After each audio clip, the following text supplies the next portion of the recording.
कई बार हमारे साथ अचानक कुछ इतना अजीब और भयानक घट जाता है कि जिसकी शायद हमने कभी कल्पना भी नहीं की होती है, क्योंकि वो हमारे साथ और हमारे बीच ही हमेशा रहते हैं, बस दिखाई नहीं देते और कई बार अचानक सामने आ जाते हैं। डैडी, मेरे बिस्तर के नीचे कोई है। हैरी हर रात अपने 7 साल के बेटे रेयान को गुड नाइट कहने उसके बेडरूम में जाते थे, क्योंकि अगर वो ऐसा ना करते तो उनका बेटा सो नहीं पाता था। ये उनके बीच रोज का नियम था। हैरी उसके साथ वाले कमरे में ही सोते थे। एक दिन जब रात हुई तो हैरी रेहान के कमरे में गए बेटे को गुड नाइट बोलने। हल्की रोशनी में बेटा कंबल ओढ़े कुछ सहमा हुआ सा बैठा था। हैरी को उस पर प्यार आया। बिना माँ का बच्चा है ना, आखिर मेरे सिवाय इसका और कौन है। वो आगे बढ़े और उसको सहलाया। वो भी डैडी का इंतजार कर रहा था।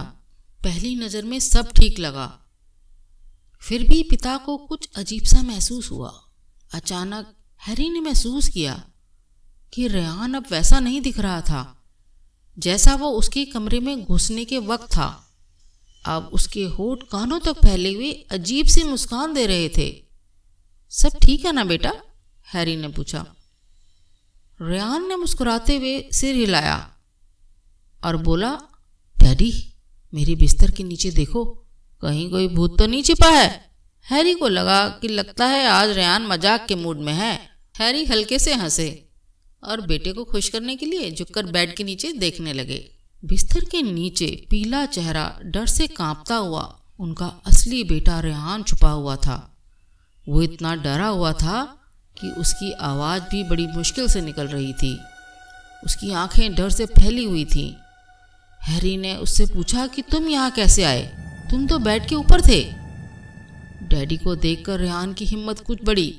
उसने फुसफुसाकर कहा, डैडी, मुझे बहुत डर लग रहा है। डैडी, कोई मेरे बिस्तर पर बैठा है।